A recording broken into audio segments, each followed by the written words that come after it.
We just arrived at the grounds of the Biltmore House and Gardens. And this is the lane to get into the estate.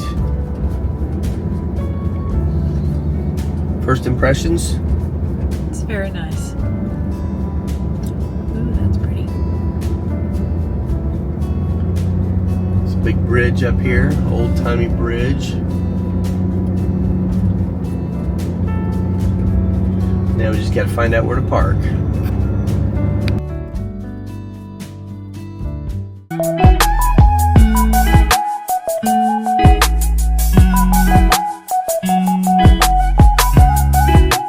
Alright, we're at the Biltmore place. We found a parking spot, although we had to drive around a couple times, didn't we, Erica? Yes, we did.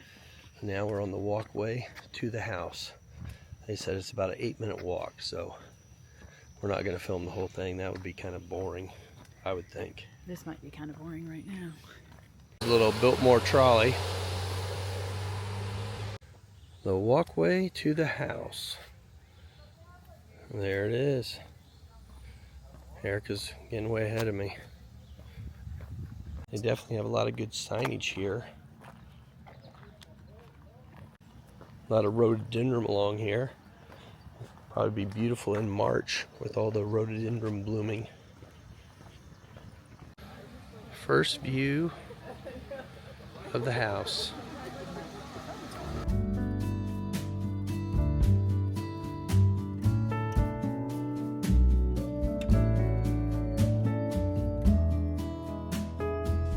So our time for our Biltmore house tour is 11:45. We got here about an hour and a half early because we wanted to walk around the grounds and see the gardens.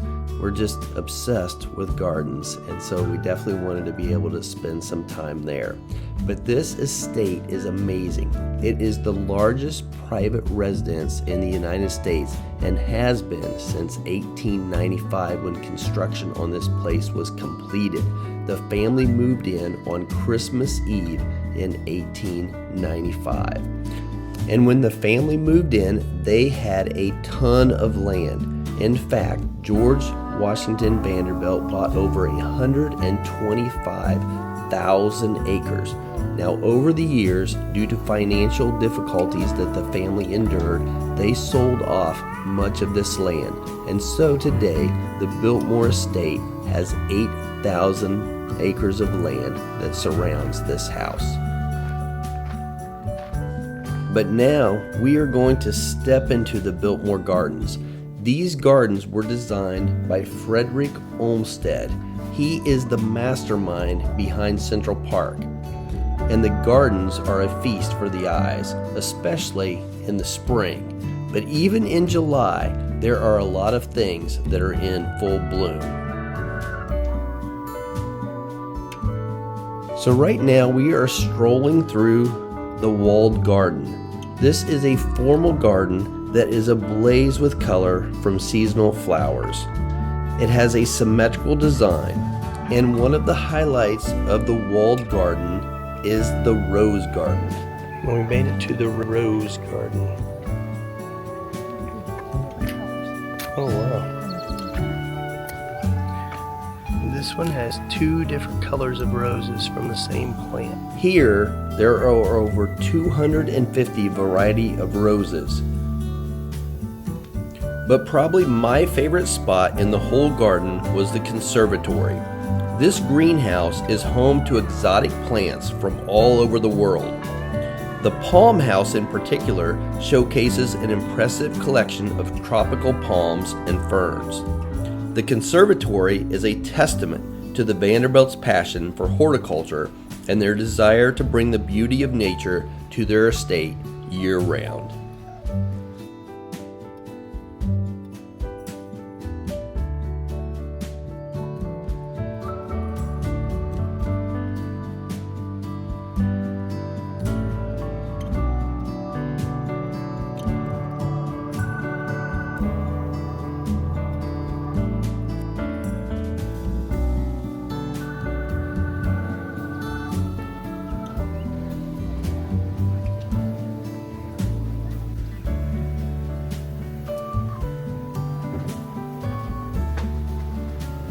Olmsted's landscape design included formal gardens, as well as naturalistic landscapes with walking trails through managed forest.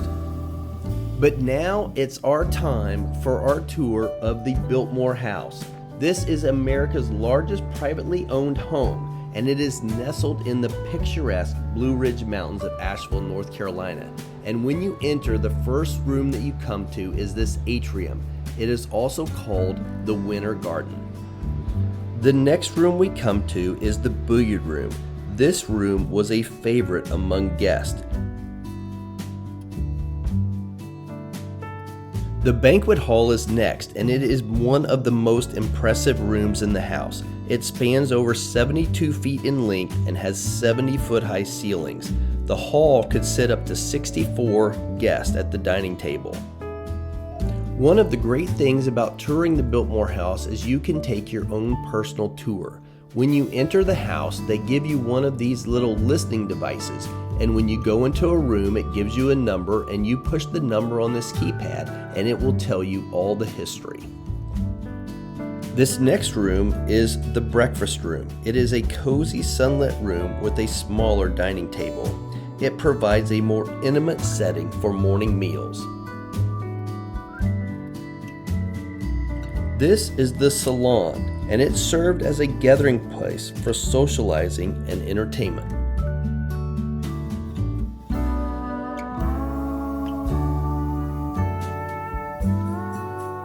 The music room has a grand piano and other musical instruments. It hosted many musical performances. This next room is my least favorite room in any old house. It is the tapestry room. I see no purpose for a room like this. But then again, I'm not a big fan of tapestries.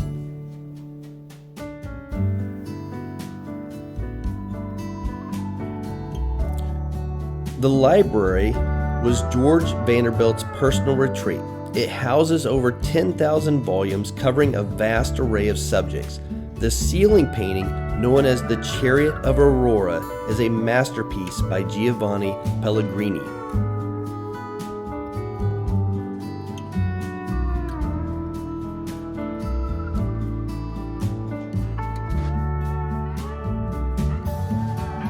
Here's another look at the famous tapestry room, and that clock right there, Erica has one just like that. We then went back to the entry foyer and waited to go upstairs to tour the second floor. This is the second floor living area, and it provided a cozy space for family and guests to relax.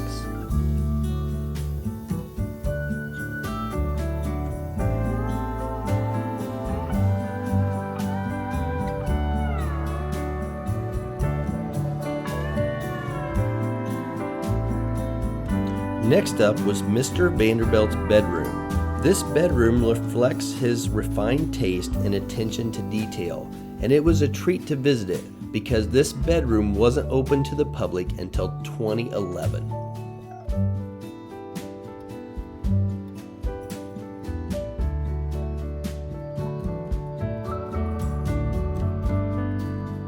After you leave Mr. Vanderbilt's bedroom, you enter the oak sitting room. This room separated Mr. and Mrs. Vanderbilt's bedrooms. They each had their own bedroom. It was not unusual for married couples to have different bedrooms at that time. This is Mrs. Vanderbilt's bedroom, and it is a testament to timeless elegance.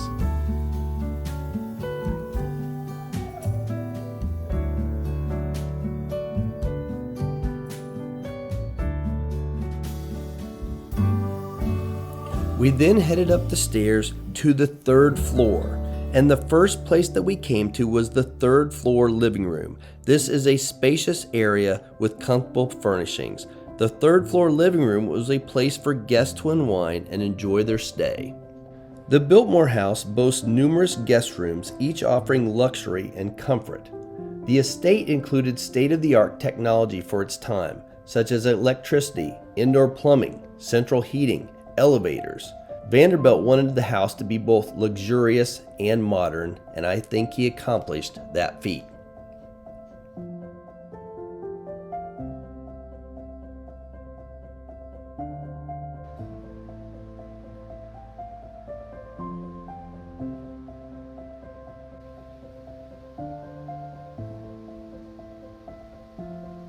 The mansion is an architectural masterpiece with over 250 rooms, including 35 bedrooms, 43 bathrooms, and 65 fireplaces.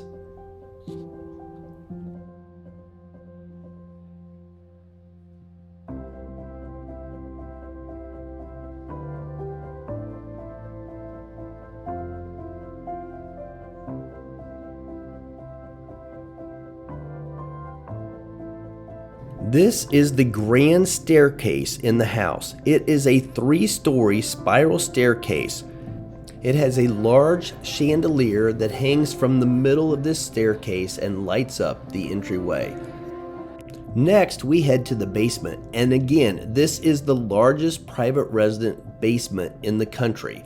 These are huge brick and masonry walls, and they serve as the foundation of this massive house. In the basement is a large room with all these displays that tell you the history of the house, how the vision happened, and how it was constructed. This is where the limestone came from, Oolitic, Indiana. Vanderbilt commissioned Richard Morris Hunt, a renowned architect known for his work on the base of the Statue of Liberty and other prominent buildings, to design the mansion.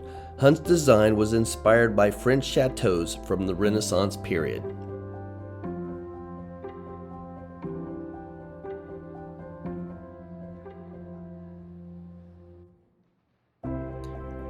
And if you were waiting to bowl here in this house, you could sit in these chairs. The basement features a private bowling alley providing entertainment for guests, and it was one of the first private bowling alleys in this country.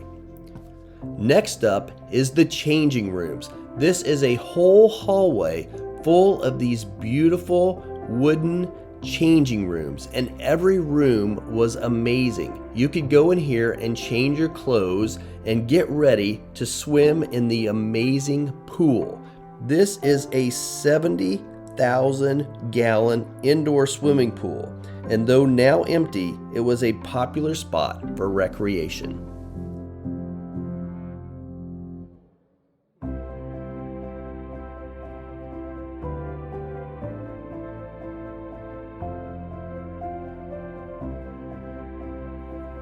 And after you finish swimming, you might want to head to the gym to work out.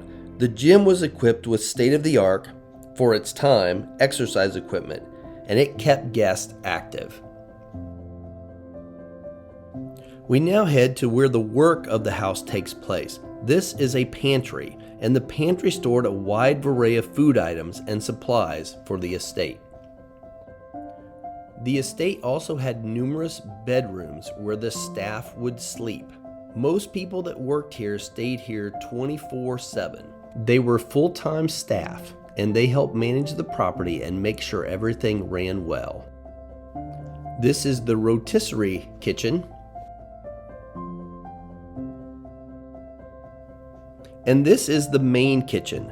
The main kitchen was the heart of the culinary operations in the house.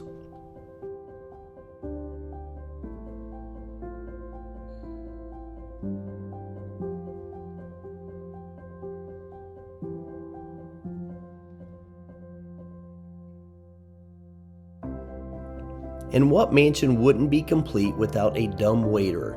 This was an elevator system that would take food prepared from the kitchen up to the banquet hall upstairs.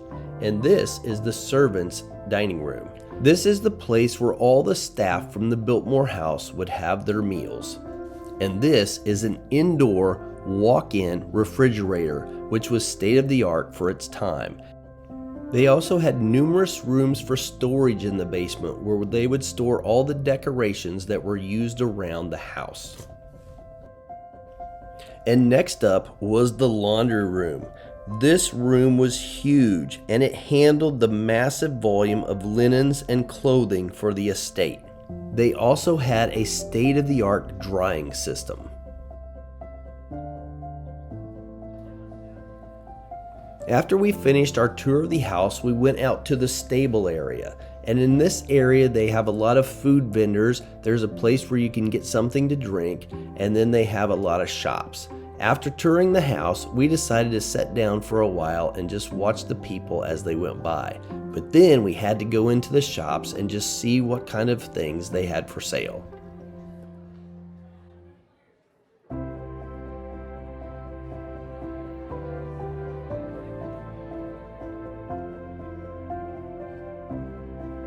Next up was our rooftop tour. So we toured the house, but they also have other tours here at the Biltmore property, and one of these is a rooftop tour. Now, just so you know, the day that we visited the Biltmore house was very hot. Probably the heat index had to be 102 or 103, and Erica wasn't feeling very good, and so we had to wait in line outside for a while before our tour began, and Erica just wasn't feeling good. She really doesn't like heights anyway, and so she decided to skip out on the rooftop tour. But I went up with a small group, and we went up onto the roofs, and we learned a lot about the architecture and the history and got a little bit more in-depth information on this great estate.